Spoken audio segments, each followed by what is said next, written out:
अस्सलाम वालेकुम listeners, I hope you are doing good. और आज की वीडियो में हम डिस्कस करने वाले हैं कि आप अगर एज अ वॉलंटियर किसी भी एनजीओ के साथ वर्क करते हैं तो आपको इसके लॉन्ग टर्म कितने बेनिफिट्स हो सकते हैं, क्या क्या बेनिफिट्स हो सकते हैं, आपकी लाइफ में इसकी इंपॉर्टेंस क्या है, आप किस ऑर्गेनाइजेशन के साथ वर्क कर सकते हैं, कौन सी ऑर्गेनाइजेशन आपके लिए बेस्ट रहेगी, वॉलंटियर वर्क फिजिकल होगा या ऑनलाइन होगा, और जॉब अपॉर्चुनिटीज़ कैसे इंक्रीज होंगी आपके इस वॉलंटियर वर्क से। देखिए, इसके डिफरेंट बेनिफिट्स होते हैं। सबसे पहले मैं आपको ये बता दूं कि हमारा अब jobs and admission series start हो चुकी है हमारे यूट्यूब चैनल के ऊपर, ठीक है।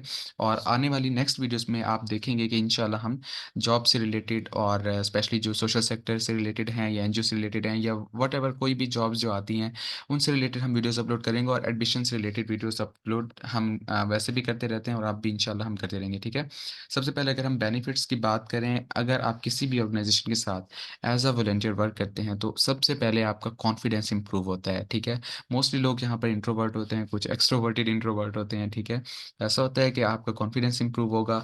और second thing, build new friendships. आपके सोशल सेक्टर में जब आप जॉब करते हैं तो बहुत सारे डिफरेंट डाइवर्सिटी ऑफ पीपल वहाँ पर जॉब कर रहे होते हैं, आपके फ्रेंड्स बन जाते हैं, ठीक है। आपका सोशल सर्कल इंक्रीज़ अप हो जाता है, ठीक है।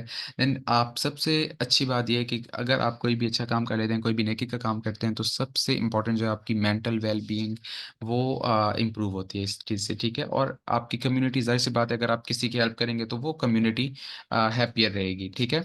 अच्छा, यहाँ पर हम अगर हम बात करें कि पाकिस्तान में कौन-कौन सी एनजीओज़ होती हैं, पाकिस्तान में डिफरेंट एनजीओज़ वर्क कर रही हैं। अगर मैं नेशनल और इंटरनेशनल लेवल की बात करूँ, तो सबसे पहले यूनाइटेड नेशंस आपको अच्छे से पता है, यूएन जिसे बोलते हैं, ठीक है। यूनिसेफ है, यूएनसीएचआर है, पाकिस्तान रेड क्रिसेंट सोसाइटी है, अल खिदमत फाउंडेशन है, शौकत खानम है, ठीक है। मतलब इस तरह की ये तो है नेशनल इंटरनेशनल लेवल की ऑर्गेनाइजेशंस। अगर हम पाकिस्तान की लोकल लेवल की भी सिंपल बात कर लें तो वहाँ पर भी डिफरेंट ऑर्गेनाइजेशंस वर्क कर रही होती हैं। कुछ ब्लड डोनर डोनेशंस की ऑर्गेनाइजेशंस होती हैं जो ब्लड डोनेशन पे वर्क कर रही होती हैं थैलेसीमिया के पेशेंट्स के लिए। और कुछ ऑर्गेनाइजेशन ऐसी होती हैं कि जो सिंपल केस टू केस लोगों को डील कर रही होती हैं, कि जो गरीब लोग होते हैं उनकी हेल्प आउट कर रहे होते हैं वो, ठीक है। चैरिटी आप कह सकते हैं कि वो मतलब ले रहे होते हैं लोगों से, ठीक है। और देन जो पुअर और नीडी पीपल होते हैं उनमें डिवाइड कर रहे होते हैं।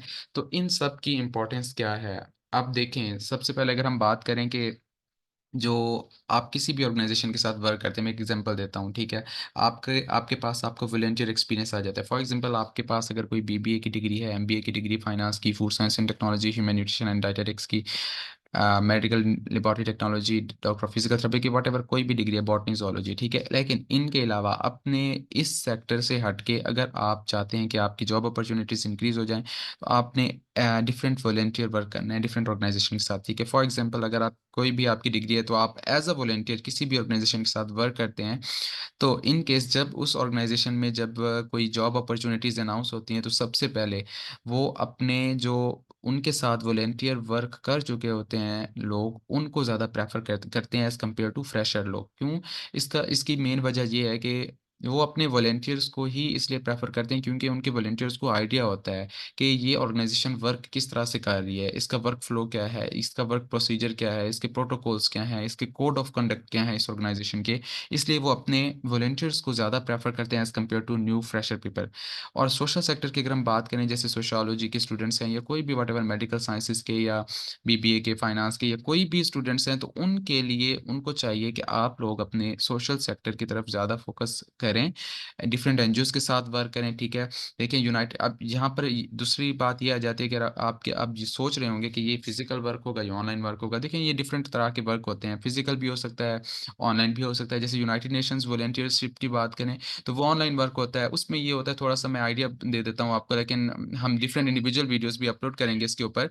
तो उसमें ये होता है कि आप ऑनलाइन वर्क करते हैं, ठीक है। ऑनलाइन फॉर एग्ज़ाम्पल आपने नाइजीरिया में, वो कहेंगे कि जी नाइजीरिया में ऑनलाइन आपने टीचिंग करनी है, आपने इंग्लिश पढ़ानी है, या आपने ढाका के बच्चों को इंग्लिश पढ़ानी है उनके अपने प्लेटफ़ॉर्म से। तो या इस तरह से व्हाटएवर डिफरेंट यानी कि उनके वर्क्स होते हैं, या आपने उनकी प्रमोशन करनी होती है, फंड रेज़िंग करनी होती है, ठीक है। जैसे शौकत खानम की बात करें, यहाँ फंड रेज़िंग होती है। और इसके मतलब यहाँ पर स्टूडेंट एम्बेसडर्स भी होते हैं, इंस्टीट्यूशन एम्बेसडर्स की भी पोस्ट आती होती हैं, ठीक है, as a volunteer work. Pakistan red crescent society भी इस तरह से, यूएनसीएचआर, यूनिसेफ और इस तरह की डिफरेंट ऑर्गेनाइजेशन बहुत सारी हैं।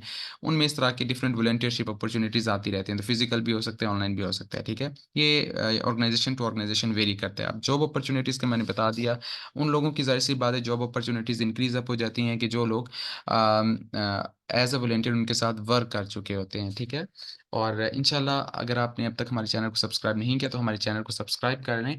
आने वाली नेक्स्ट वीडियोज़ में आप देखें हमारे चैनल पे जाएँ, इसके बाद जो नेक्स्ट वीडियोज़ मतलब अपलोडेड हुई हुई हैं, वहाँ पर आप देखेंगे कि वन बाय वन मैं बताऊँगा प्रोसीजर और जो भी जॉब आएगी उसका प्रोसीजर कि इस जॉब में कैसे अप्लाई करना है, इसका क्या बेनिफिट्स हैं और इसकी रिक्वायरमेंट्स क्या है, एलिजिबिलिटी क्राइटेरिया क्या है, ठीक है? और इंशाल्लाह नेक्स्ट वीडियोज़ में हम डिस्कस करते हैं अपने सारे वन बाय वन जो भी जॉब अपॉर्च्युनिटीज़ आएँगी या यहाँ पर एक और बात भी मैं आपको करता चलूँ कि डिफरेंट जैसे शॉर्ट कोर्सेज़ होते हैं, ये जो डिफरेंट ऑर्गनाइज़ेशन है, आईसीआरसी है, पीआरसीएस है, यूएनसीएचआर है, यूनिसेफ है, यूनाइटेड नेशन शौकत खाना मतलब ये डिफरेंट ऑर्गनाइज़ेशन पे डिपेंड करता है कि इनके डिफरेंट जो है ना यूएनओडी है, ठीक है? United nation office for डिसआर्मामेंट affairs, ठीक है? इस तरह के डिफरेंट जो भी ऑर्गनाइज़ेशन हैं बड़ी-बड़ी, उनके लर्निंग प्लेटफ़ॉर्म्स भी होते हैं, ठीक है? उनके शॉर्ट कोर्सेज़ भी होते हैं, तो आपको चाहिए कि आप उनके short courses as a volunteer volunteer के वर्क के साथ-साथ आप उनके शॉर्ट कोर्सेज़, ऑनलाइन कोर्सेज़ भी जॉइन करें। इससे क्या होगा, आपकी सीवी में बूस्ट अप होगा, आपकी सीवी बूस्ट अप होगी।